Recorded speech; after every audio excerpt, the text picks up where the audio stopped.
ligjzbatuese të Izraelit marrin pyetje që është më problematike skenave si ato që pam të cilat janë ngritur edhe nga një organizat për të drejtat e njeriut në Izrael për trajtimin e tyre gjatë kësaj periudhe të ndalimit edhe të marrjes së pyetje, siç ishin dhe skenat që ne pam apo që i kemi dhe të pasqyruara këtu, pra vendosja në pozicione të caktuara dhe shoqërimi në vende të caktuara nga policët apo nga forcat e ndalimit të Izraelit. Por e gjithë kjo situatë trajtohet specifikisht nga manuali i Sanremos për konfliktet detare. Sepse duhet të themi që Izraeli ka vendosur... Pa je pak zgjidhjen, çfarë duhet bërë pra? Apo thjesht me një diplomaci mes dy ministrive ai vjen në Tiranë dhe zgjidhet çështja? Shiko, siç ka ndodhur edhe në rastet e tjera se ky është më duket rasti i dytë apo i tretë kur kjo flotilje synon të shkojë në Gaza, dhe aktivistët e herëve të kaluara janë ndaluar, janë mbajtur dhe janë përcjell pastaj në vendet e tyre. Gjithë debati këtu, sa i takon të drejtës ndërkombëtare, lidhet me faktin nëse është e ligjshme apo jo ndalimi i një anije në ujërat ndërkombëtare në kushtet e konfliktit, siç e interpreton Izraeli, sepse Izraeli thot ata po shkojnë të çojnë armë për Hamasin apo dhe ushqime për Hamasin. Pra kjo është arsyeja, se duhet ta themi, nuk e tham për publikun. Kjo është arsyeja pse ata janë ndalur, sepse Izraeli pretendojnë që ata po shkojnë të furnizojnë Hamasin, kishin ndihma shumë simbolike. Pra jo aq të mëdha sa për të përligjur një ndihmë ndaj një popullsie 2 milionësh të Gazës. Ndihmat ishin shumë të vogla sipas Izraelit.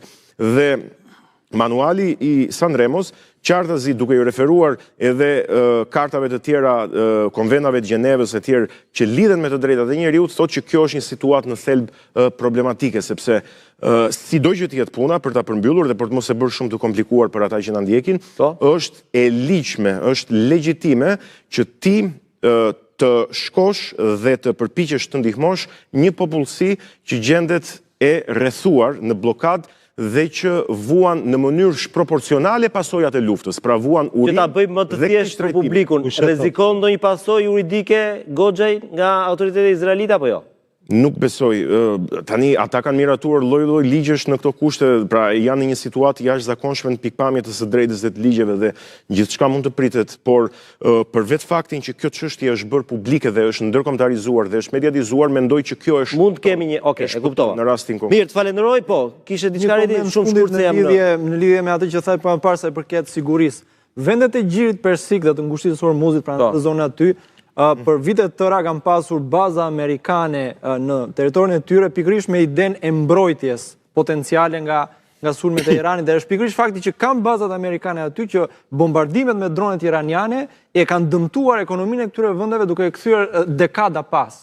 Edhe sepse varen shumë nga turizmi e meradh. Ajo që dua të them është jo thjesht që problem baza amerikane, ajo që dua të them është që për vende, aq më tepër për vende si Shqipëria duhet që të mënjanohet konflikti, jo të themi që me qënë se jemi me Amerikanët jemi në rregull, se ja se çfarë po ndodh në Emiratet Arabe, në Dubai, Mirë, edhe njerë kujtoj pra, do të jap fjalën ta mbyllësh Nesturi, edhe njerë jap dhe njerë lajmin, zoti Goxhaj është shëndosh e mirë në qendrën e ndalimit në Izrael, pra nuk është më në anije dhe do të vizitohet nesër nga ambasadorja jonë në Izrael. Ky është lajmi i fundit që vjen nga Ministria e Jashtme në një reagim për Report TV dhe për Shqiptar.com që ju e shikonin dhe në ekran të pasqyruar.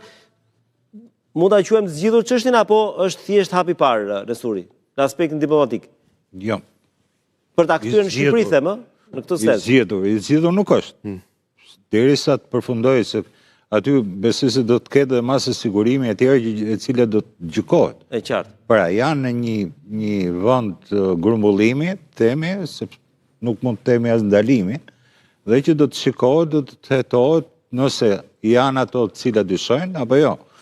Në rast se nuk ka gjërat se natyre, patjetër që situata e tyre juridike është shumë e lehtë, shumë e lehtësuar, megjithatë ky është një problem i cili unë prandaj e theksova më përpara, që gjithë shka që bëhet nëpërmjet këtyre organizatave pikërisht për të shmangur këtë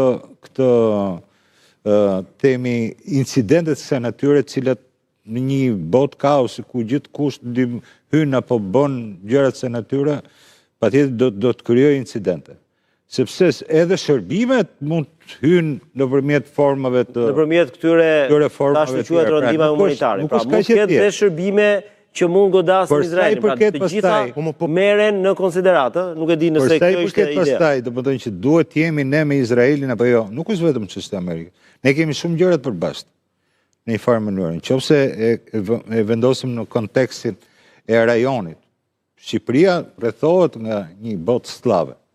Ne nuk do ishim këto kushte nëse nuk do të kishim mbështetjen e Shtetit Bashkuara të Amerikës. Patjetër, kjo është e sigurt, pozicioni i Shqipërisë karshi botës slave në përgjithësi, dikur ka qenë Jugoslavia, pastaj u coptua në Serbi dhe në vende tjera, por që realisht kemi një ndryshim i cili nëse e krahasojmë me 20 vjet e 30 vjet përpara, domethënë është një ndryshim i madh si nata me ditën. Po është nga Amerika, pra nga marrëdhënia me Amerikën.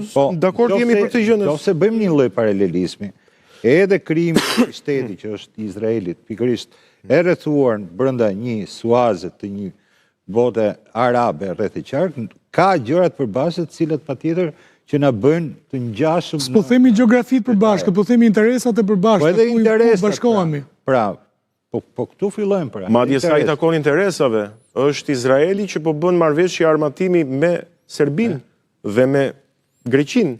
Marrëveshje që kapin shifrën e $1 miliard të përbashkëta dhe që pritën të rritën. Futun loj. Unë nuk e di tani se, unë nuk kam marrë të jap këto gjëra, por që bëhet një ndarje me thikë.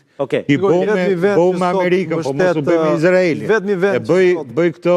I vetmi vend që sot mbështet Izraelin është Amerika dhe në opinionin publik amerikan, roli i Izraelit për të futur Amerikën në konfliktin me Iranin i ka ulur mbështetjen e popullit amerikan. Po hymë në një temë tjetër që është shumë e gjatë dhe shumë të dalim ne tani më ka doli sa papa me një ndërhyrje. Por unë ja kuptoj hallin edhe atë qeverisë fashiste të Izraelit që nuk do infiltrimin e elementëve të huaj.